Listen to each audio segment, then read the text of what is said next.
తెలంగాణ జై తెలంగాణ చేతులు ఎత్తాలి అందరూ ఒకసారి. జై తెలంగాణ. కేసీఆర్ గారి నాయకత్వం, కేటీఆర్ గారి నాయకత్వం. ఈరోజు సభాధ్యక్షులు పువ్వాడ అజయ్ కుమార్ గారు, మన పార్టీ వర్కింగ్ ప్రెసిడెంట్, తెలంగాణ కాబోయే ముఖ్యమంత్రి కేటీఆర్ గారు, మా అన్న నామా నాగేశ్వరరావు గారు, మాజీ పార్లమెంట్ సభ్యులు వెంకట వీరయ్య గారు, ప్రజాప్రతినిధులు ఉపేందర్ రెడ్డి గారు, మిగతా మిత్రులందరూ పేరు పేరున వేదిక మీద ఉన్నటువంటి మాజీ ఎమ్మెల్యేలు, ముందున్నటువంటి కుటుంబ సభ్యులు, బీఆర్ఎస్ పార్టీ కుటుంబ సభ్యులందరికీ పేరు పేరున చేతులెత్తి నమస్కరిస్తూ ఈరోజు ఖమ్మం జిల్లాలో నుండి 5 నియోజకవర్గాల్లోంచి దాదాపు 140 నుంచి 150 మధ్యలో గెలిచినటువంటి సర్పంచ్లను సన్మానించుకునే కార్యక్రమానికి వస్తుంటే పాలేరు నాయకన్గూడెం దగ్గర నుంచి మొదలైన యాత్ర, ప్రజాస్పందన, నిజంగా కూడా మనం బీఆర్ఎస్ పార్టీ అధికారంలో ఉన్నామా, కేటీఆర్ గారు ముఖ్యమంత్రి అనేది సందేహం కలక్క మానదు. అంటే అంత అత్యుత్సాహంగా ప్రజల స్పందన విపరీతంగా ఉంది.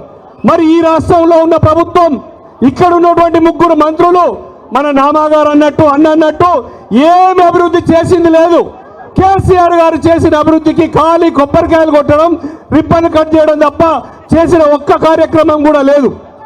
కేటీఆర్ గారు వస్తుంటే ఈ ప్రోగ్రాంలో ఏదో జరుగుతుందని చెప్పేసి ఒక చిల్లర మల్లర ప్రయత్నం, ఒక 5 కార్పొరేటర్లను మొన్న, ఈరోజు ఒక 3 కార్పొరేటర్లను తీసుకెళ్లి ముఖ్యమంత్రి గారి ముందు పెట్టి ఈ ఎలక్షన్లో, మున్సిపల్ ఎలక్షన్లతో పాటు కార్పొరేషన్ ఎలక్షన్ పెట్టాలని ఒక చిల్లర ప్రక్రియకు శ్రీకారం చుట్టినటువంటి పార్టీ దద్దమ్మలు, చాతగాని దద్దమ్మలు, పోరాటం చేయలేని వాళ్ళు చేసే చిల్లర అల్లరి ప్రయత్నం.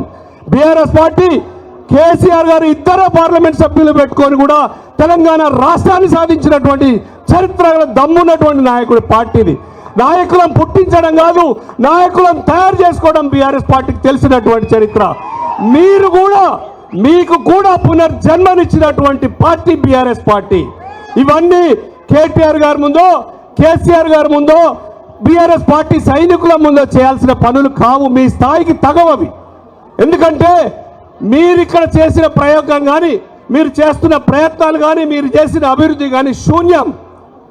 10 ఏళ్ల కేసీఆర్ గారు 69 ఏళ్ల సహకారానికి, స్వప్నాన్ని, కలనే సాధించినటువంటి తెలంగాణ రాష్ట్రాన్ని తెచ్చినటువంటి కేసీఆర్ గారు 10 ఏళ్లలో అనేక ప్రాజెక్టులు కట్టి నీళ్లు, నిధులు, నియామకాల వైపు తీసుకెళ్తే ఒక మాట చెప్పక తప్పదు.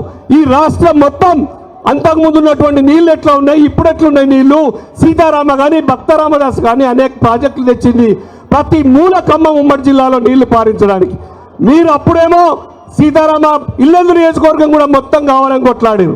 ఇప్పుడు ఇల్లందు నియోజకవర్గంలో కొన్ని మండలాలు, గార్ల, బయ్యారం, ఇల్లందు, డొన్నకల్, కొన్ని మండలాలకు నీళ్లు అందకపోయినా వాళ్ళు నా దగ్గర అఖిలపక్షం వాళ్ళు వస్తే నేను హరీష్ అన్నని కలిపిన, ఇప్పుడు రాములను కలపడానికి కూడా వచ్చారు.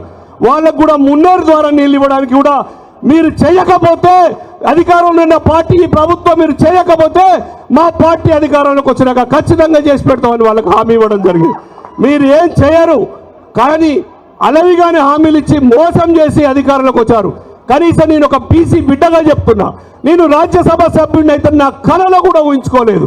నేను ఒక బీసీ బిడ్డగా ఈ దేశంలో అత్యున్నతమైనటువంటి రాజ్యసభ పెద్దల సభకు ఒక్కసారి 20 నెలలు పంపగానే రెండోసారి కూడా అధికారంలో వచ్చి 39 మంది శాసనసభ్యులు ఉండే, ఒకటే ఒక రాజ్యసభ అవకాశం ఉండే, ఇంట్లో సంతోషం ఉండే, కుటుంబ సభ్యులు ఉండే, పార్టీ సీనియర్లు ఉండే, పెద్దలు ఉండే. కానీ ఒక బీసీ బిడ్డకు అవకాశం ఇచ్చాం మనం. రెండోసారి ఇవ్వాలని మాటిచ్చినా ఖచ్చితంగా ఇచ్చేయాలని చెప్పి నాకు రెండోసారి ఇచ్చిన కేసీఆర్ గారికి మీరు గట్టిగా చప్పట్లు కూడా కొట్టాలి, ధన్యవాదాలు తెలపాలి. ఇంకోటి ఏంటంటే 42% హామీ ఇచ్చి బీసీ రిజర్వేషన్ మోసం చేసి అధికారంలోకి వచ్చారు. కానీ మీ పోరాటం, సర్పంచులకు చేతులెత్తి మొక్కుతున్న మీ పోరాటం అనిర్వచించనీయం. మీరు బీఆర్ఎస్ పార్టీకి శక్తినిచ్చారు, ధైర్యాన్ని ఇచ్చారు, ఊపిరినిచ్చారు. అట్లాగే ఎంపీటీసీ వచ్చినా, జెడ్పీటీసీ ఎలక్షన్ వచ్చినా, ఇప్పుడు వచ్చిన మున్సిపల్ ఎలక్షన్లో కూడా, కార్పొరేషన్ ఎలక్షన్ వచ్చినా కూడా ఖచ్చితంగా బీఆర్ఎస్ పార్టీ గెలుపు తథ్యం. ఎందుకంటే ఇక్కడ మీకు అయిపోయింది, భూస్థాపితం స్టార్ట్ అయిపోయింది.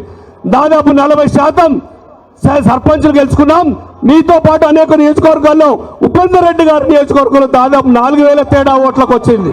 ఒక్కొక్క శాసనసభలో సర్పంచులు మీరు అధికారంలో ఫోర్స్ చేసి గెలిపించుకోవచ్చు కాక, కానీ శాసనసభ లెక్క తీస్తే 4000, 5000, 10,000 తేడాకు వచ్చింది.